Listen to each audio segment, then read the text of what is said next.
Halo semuanya, selamat datang kembali di channel Hezek Store. Nah, jadi di video kali ini kita akan lanjutkan kembali pembahasan kita tentang pemrograman dasar C++ ya. Nah, jadi di video kali ini kita akan membahas suatu topik yang cukup spesial, ya kan? Yang cukup berbeda dari topik-topik kita sebelumnya, ya kan? Nah, jadi kita akan membahas tentang operator bitwise ya. Nah, kenapa aku katakan operator bitwise ini itu spesial? Karena operator ini merupakan topik yang perlu kita dalami ya, dan cukup susah untuk dipahami bagi yang pemula ya. Tapi kalau misalnya teman-teman sudah paham dengan operator logika yang sebelumnya sudah kita bahas ya di video sebelumnya, ya kan, mungkin teman-teman akan merasa lebih mudah mempelajari operator bitwise ini ya. Nah, karena pembahasannya cukup mendalam ya, makanya di sini aku nggak langsung pergi ke compiler, tapi aku pergi dulu ke PowerPoint untuk menjelaskan ya terkait operator bitwise ini. Karena emang alasan kenapa topik kali ini spesial, karena operator bitwise ini perlu pemahaman yang lebih mendalam, perlu penjelasan yang lebih mendalam. Oke, langsung saja kita akan mulai. Jadi apa sih operator bitwise itu? Nah, jadi operator bitwise itu merupakan operator yang melakukan operasi langsung pada bit-bit biner dari bilangan. Nah, jadi bilangan biner itu seperti apa sih? Nah, bilangan biner itu mirip seperti nilai boolean. Nilai boolean itu kan cuma dua ya, 0 dan 1. Nah, sama, bilangan biner itu juga berupa 0 dan 1. Nah, contohnya gimana? Contoh bilangan biner tuh kayak gini, kayak 0, 0, 1, 1, 0, 1 misalnya. Nah, 6 digit ya, ya kan, bilangan binernya, ya kan. Nah, itu yang dinamakan bilangan biner. Atau contoh lainnya, ya kan, 0, 1, 0, 1. Nah, itu 4 digit ya kan. Nah, tapi ya kan kita nggak menyebutnya digit ya, tapi bit ya kan. Nah, berarti kalau 0101 itu berarti 4 bit ya kan. Berarti kalau yang contoh sebelumnya kan yang 6 digit itu berarti 6 bit ya kan. Nah, gitu ya teman-teman. Nah, sekarang yang akan kita bahas pertama kali itu adalah bagaimana kita cara mengonversi bilangan bulat itu ke ke biner ya. Nah, jadi ke bilangan biner tuh gimana? Ya kan, kayak misalnya kita punya nilai 13. Nah, gimana cara mengonversi ke bilangan binernya? Nah, caranya adalah pertama kita 13 itu bagi 2 dulu, ya kan? 13 yang kita miliki itu bagi 2 dulu, ya kan? Nah, berapa 13 bagi 2? 13 bagi 2 itu adalah 6 sisa 1, ya kan? Nah, jadi kita nggak menghitung 6,5, tapi 6 sisa 1 ya. Catat ya. Jadi saat kita mengonversi ke bilangan biner, kita jangan mengatakan 13 bagi 2 itu sama dengan 6,5. Bukan ya. Tapi sebut saja 6 sisa 1, ya kan? Karena 13 modulo 2 itu sama dengan 1, ya kan?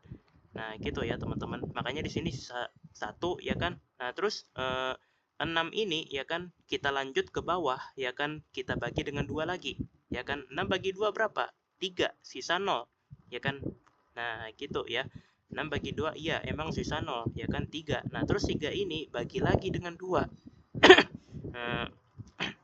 Jadi 3 ini bagi dengan 2 berapa? 1. Ya kan? Sisa berapa? 1. Ya kan? Nah, terus 1 ini bagi lagi dengan 2, ya kan, terakhir nih, ya kan. Nah, 1 ini bagi dengan 2, 0, ya kan sisanya. Nah, 0 kan nggak bisa lagi dibagi 2, jadi stop ya sampai sini, ya kan. Jadi kita stop aja sampai sini, ya kan. Karena 0 udah nggak bisa lagi dibagi 2 nih, ya kan. Nah, gitu ya teman-teman. Nah, 1 bagi 2 adalah 0, sisa 1.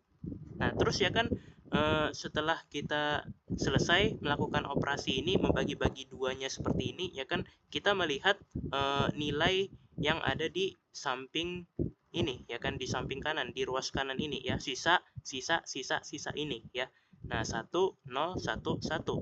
Nah, apa namanya? Inilah bilangan binernya. Ya kan, bilangan binernya adalah 1, 0, 1, 1. Nah, jadi kita peroleh, maka nilai 13 dalam biner adalah 1, 0, 1, 1. Ya, gitu ya teman-teman. Lalu kita tambahkan apa namanya? 0 sebanyak 4 bit, ya kan, agar jumlah dari jumlah bitnya itu, jumlah bit dari bilangan biner yang ini itu jadi 8 ya. Nah gitu ya teman-teman.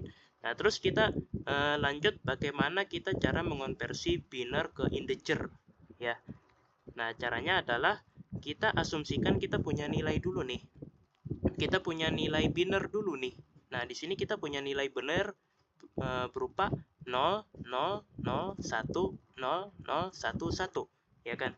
Maka ya kan kita lihat posisinya di sini ya kan. Nah karena ini 8 bit, maka kita bikin tabel sepanjang 8 posisi ya. Nah dan posisinya itu dimulai dari 0 ya, 0 sampai 7 ya kan. Nah gitu, jadi posisinya tuh dimulai dari yang paling kanan dulu ya kan. Nah yang paling kanan ini itu posisi ke 0 ya kan. Nah kita lihat ya kan bitnya ya kan. Pertama kita lihat bitnya dulu ya kan. Nah yang paling kanan kan 1, berarti 1 ya kan. Nah terus berikutnya 1, berikutnya 0, berikutnya 0 lagi, berikutnya 1, berikutnya sampai posisi ke-7 itu 0 semuanya ya kan. Nah lalu kita lihat nilainya ya kan. Nilainya kita lihat ya kan. Nah kita lihat 1, 2, 4, 8, 16, 32, 64, 128 ya kan. Nah kenapa begitu? Karena emang operator bitwise itu emang basisnya tuh emang gitu ya teman-teman. Basisnya tuh adalah 2 pangkat n ya. Nah jadi kayak setiap posisi ya kan, posisi yang bertumbuh itu sama aja dengan ini dikali 2 terus gitu ya kan, dikali 2 terus, kayak 1 kali 2 ya kan, kali 2 lagi, kali 2 lagi, kali 2 terus ya kan, sampai pada akhirnya di posisi ke-7 ketemu nilai 128. Nah gitu ya teman-teman. Nah setelah kita mengetahui ini, kita cari ya kan mana yang bernilai 1 ya kan. Kita cari kolom mana yang bernilai 1. Nah kita lihat di posisi keempat ternyata ada nih ya kan yang bernilai 1 bitnya ya kan. Nah lihat nih di posisi keempat ya, kita ketemu ya kan di posisi keempat ya kan. Nah di posisi keempat ini ya kan itu bitnya 1. Nah karena bitnya 1, maka otomatis nilainya ini kita ambil ya, nilai 16 ini kita ambil. Lanjut ya kan, berikutnya ya kan di sini 0 semua ya kan. Nah kecuali yang ini ya. Nah di posisi ke-1 kita ketemu lagi ya kan nilai 1 ya, bit bit berupa 1 ya kan.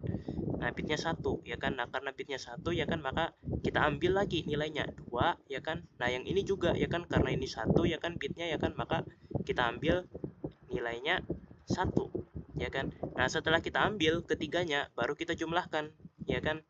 Kita jumlahkan berapa? 16 tambah 2 tambah 1 berapa? 19. Nah maka ya kan kita peroleh nilai biner ya kan berupa 0,001,0011. Jika kita konversi ke integer itu adalah 19. Nah gitu ya teman-teman. Oke, dan di sini aku juga kasih beberapa catatan ya kan, catatan tambahan yang belum aku tambahkan di sini ya. Yang pertama, bit yang paling kiri berupa 1, berarti bilangan tersebut negatif. Jika 0 berarti bilangan tersebut positif, ya kan? Nah, yang paling kiri itu berarti yang ini ya, teman-teman, ya kan? Nah, yang paling kiri itu yang ini, ya kan? Nah, kalau misalnya yang paling kirinya 1 ya berarti negatif, ya kan? Kalau misalnya yang paling kirinya itu 0 berarti positif. Nah, berarti ya kan kalau misalnya kita asumsikan kita mengarah ke nilai biner yang ini deh. Nah itu kira-kira nilainya ini negatif atau positif teman-teman, silahkan tebak ya. Dan yap, kalau misalnya teman-teman menebak kalau nilai dari ini adalah positif, maka teman-teman betul ya, sangat-sangat benar ya, sangat betul ya teman-teman. Karena ya kan lihat aja, yang paling kirinya kan 0, berarti ya positif nih, lihat positif ya kan, yang paling kirinya 0. Tapi kalau yang paling kirinya 1, ya udah negatif ya kan. Nah simpelnya gitu ya teman-teman.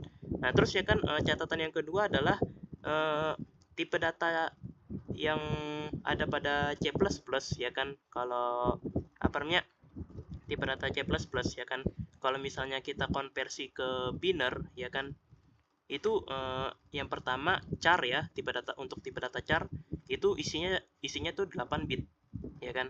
Nah berarti ya kan kalau misalnya kita konversi ke ini, ke bilangan biner ke char ya kan, itu jadi 8 bit ya kan. Kayak contohnya ya kan, contohnya kita pengen konversi 1011, kita konversi ke char ya kan, berarti ya kan di depannya tuh bakal berisi 00001011. Nah gitu ya untuk char. Tapi kalau untuk short itu 16 bit, wah berarti panjang lagi nih ya kan, berarti isinya 00000000 terus ya kan dimulai dari posisi ke 15 ya, dimulai dari posisi ke 15 sampai posisi keempat ya kan, itu isinya tuh 0000 terus ya kan. Nah jadi gitu ya teman-teman. Jadi kalau misalnya ternyata ya bilangan binernya ternyata cuma 4 bit ya kan, misalnya kayak gini nih contohnya nih, ini kan cuma 4 bit nih ya kan, kita pengen konversi ke apa namanya, konversi ke yang paling tinggi ya kan, ke yang paling tinggi, ke ya apa namanya, maksudnya ke yang paling eh, ke yang lebih tinggi ya maksudnya ya teman-teman, sorry ya, salah, bukan yang paling tinggi tapi yang lebih tinggi ya jumlah bitnya. Kayak char nih contohnya 8 bit ya kan, nah ini kan 4 bit doang nih ya kan, kalau kita ubah ke char kan berarti 8 bit tuh ya kan, ya udah kita tinggal tambahkan aja 0000 sebanyak 4 ya kan, sesuai kebutuhan ya kan. Kalau misalnya short ya kan, nah itu kan 16 tuh ya kan, berarti kita kurang berapa bit tuh, berarti kita kurang 12 bit, berarti tambah aja 00 sebanyak 12 kali ya. Nah kalau integer ini banyak lagi nih, 32 bit ya kan. Kalau long ya kan, kalau long biasa ya kan itu 32 sampai 64 bit ya, itu tergantung sistemnya ya kan. Nah yang paling gede itu long, yang paling gede ini 64 bit nih ya kan, dipegang oleh tipe data long ya kan. Tuh 64 bit, wah gede banget ya teman-teman ya kan, 64 bit, wah bayangin aja ya teman-teman. Nah jadi gitu aja ya cara ngonversinya ya kan, tinggal tambahin 0000. Nah gitu. Oke, sekarang kita akan lanjut ke operasi apa aja yang ada di bitwise. Nah, operasi yang ada di bitwise itu kurang lebih seperti ini ya. Ada operator AND ya kan. Nah, teman-teman ya kan, ini dia nih. Kalau misalnya teman-teman udah ngerti ya kan operasi boolean ya kan, mungkin teman-teman udah familiar dengan n itu gini, or itu gini, not itu gini. Tapi ada beberapa operator yang baru nih yang mungkin teman-teman masih belum familiar nih, yaitu XOR ya kan, shift right dan shift left. Nah gitu ya, jadi ada dua ini, ada tiga ya, ada tiga ini ya kan yang baru nih ya kan. Nah kita fokus bahas yang baru ini aja ya, karena teman-teman pastinya and, or, not ini pasti udah pada kenal gitu ya kan. Dan kalau dalam operator bitwise itu sama aja ya, and itu ya and ya kan, or itu ya or, not itu ya not gitu ya kan. Nah terus kalau XOR ini gimana? Nah kalau XOR ini ya kan, jika dua angka sama maka itu dianggap salah atau nol ya kan. Sedangkan kalau salah satunya beda ya kan, kayak satunya 0, satunya 1 ya kan, maka ya bakal dianggap true ya kan, dianggap benar ya kan, bernilai 1 ya. Nah itu kalau XOR, jadi nggak boleh ada yang sama ya kan, harus beda ya kan, agar kita menghasilkan nilai true. Nah terus untuk shift right ya kan, nah simpelnya seperti ini, itu gunanya adalah menggeser bit itu ke kanan ya kan, jadi kayak digeser gitu ya kan, satunya digeser ya kan, gitu-gitu ya. Nah kalau kiri sebaliknya ya kan, kalau kiri itu digeser ke kiri ya kan. Nah kurang lebih seperti itu. Nah khusus untuk operator not ya kan, khusus untuk operator not kita perlu mempelajari lebih dalam terkait operasi not nih ya kan, dalam operator bitwise ya kan. Nah jadi memang not ini emang bener ya kan teman-teman yang udah pada tahu ya kan, operator not itu ya dibolak-balik ya kan, true jadi false, false jadi true ya kan. Nah sama dalam operator bitwise juga gitu ya kan, bit yang bernilai 1 itu jadi 0, bit yang bernilai 0 itu jadi 1 ya kan. Nah tapi ya kan di sini agak beda nih, kalau dalam operator bitwise agak beda ya operasinya. Gini ya teman-teman, di sini kita asumsikan di sini apa namanya, kita pakai hukum 2 S komplement kayak gini ya kan. Nah jadi kita pahami konsep 2S komplement ini ya kan. Nah jadi ya kan kita pahami konsep ini ya kan dalam operator bitwise ya, untuk operator not ya. Nah jadi kita anggap kita punya nilai 5 ya kan. Nah 5 itu kalau kita konversikan ke bilangan biner tuh gini ya kan, 0 0 0 0 0 1 0 1 ya kan. Nah, jika kita lakukan operasi not, maka yang terjadi ya kan 0 0 nya ini dibalik jadi 1 1 1 ya kan, dan satunya ini dibalik jadi 0 ya kan. Nah, jadi kayak gini ya teman-teman ya kan. Nah, tapi ya kan sampai situ aja belum cukup ya kan. Makanya aku katakan ya kan kita perlu mendalami hukum ini ya kan, konsep dari komplement ini ya kan, 2s komplement ini ya kan, kita perlu dalami lagi ya kan, karena operator not dalam operator bitwise ini agak beda ya teman-teman. Nah, gini, jadi setelah selesai kita balik ya kan semua angkanya ya kan, baru kita inverse ya kan. Nah, cara nginverse-nya gimana ya kan? Nginverse-nya tuh kita balik lagi ke angka yang semula ya kan, kayak gini ya kan, lalu tambah 1 ya kan, ditambah 1 ya kan. Nah, ini kan 5 ya kan, ini kan 5. Nah, tambah 1 jadi 6 ya kan. Nah, ini kan aslinya kan ini kalau kita konversi ke integer kan nih 5. Nah, ditambah 1 berarti 6 ya kan. Nah, kalau 6 kalau kita konversikan lagi ya kan ke dalam biner ya kan, itu jadi kayak gini lagi ya kan, 0 0 0 0 0 1 1 0 ya kan. Maka ya kan pada akhirnya ya kan 0 0 0 0 0 1 1 0 ini itu sama dengan 6, dan 6-nya itu dibalik jadi min 6 ya teman-teman, dibalik jadi min 6, catat ya kan. Nah, ini masih ada kaitannya dengan catatan aku yang pertama tadi ya kan, yang dimana kata aku ya kan jika yang paling kiri itu 1 berarti negatif. Nah, bener ya kan. Nah, di sini ya kan kita ketemu nih ya kan nilainya yang paling kiri itu 1 ya kan, bit yang paling kiri kan 1 nih ya kan, maka hasil akhirnya berapa? Min 6, negatif 6 ya teman-teman. Nah, jadi teman-teman tinggal cek aja ya kan, yang paling kirinya nih 1 kah atau 0 nih. Kalau 1 ya negatif, kalau 0 ya positif ya kan. Nah, ini kan 1 berarti ya negatif ya kan, hasilnya tuh negatif 6 ya kan. Nah, gitu ya. Tapi bukan negatif 5 ya. Catatannya bukan negatif 5 ya kan, karena saat kita menginverse ya kan, saat kita menginverse ini tadi ya kan, kita menambahkan 1 ya kan. Nah, kenapa ditambahkan 1? Karena ya hukum komplement emang seperti itu ya teman-teman. Tuh komplement memang seperti itu ya kan, saat kita menginverse ya kan kita perlu tambah 1 ya kan di sini ya kan. Nah, makanya di sini jadi 6 ya kan, bukan 5 lagi tapi 6 ya kan. Nah, lalu kita balik deh ya kan, jadi negatif 6 ya kan. Nah, gitu ya kan, karena ini kan 6 ini kan versi yang positifnya tuh, yang paling ujungnya kan 0 tuh ya kan, yang paling ujung kirinya 0 ya kan, berarti ya positif ya kan 6-nya. Tapi kan setelah kita lakukan operasi not kan ya kan, yang paling ujung sebelah kirinya kan 1 nih ya kan, ujung yang paling kirinya kan 1, berarti ya otomatis negatif ya kan hasilnya ya kan. Nah, jadi kurang lebih seperti itu ya teman-teman. Oke, jadi untuk video kali ini ya kan kita cukup sampai sini dulu ya. Jadi operator bitwise ini ya kan kita bagi jadi 2 bagian aja ya. Jadi ini bagian yang pertama ya kan, ini sedikit pemahaman yang lebih mendalam terkait operator bitwise ya kan. Nanti di video berikutnya baru kita akan mulai coding lagi ya.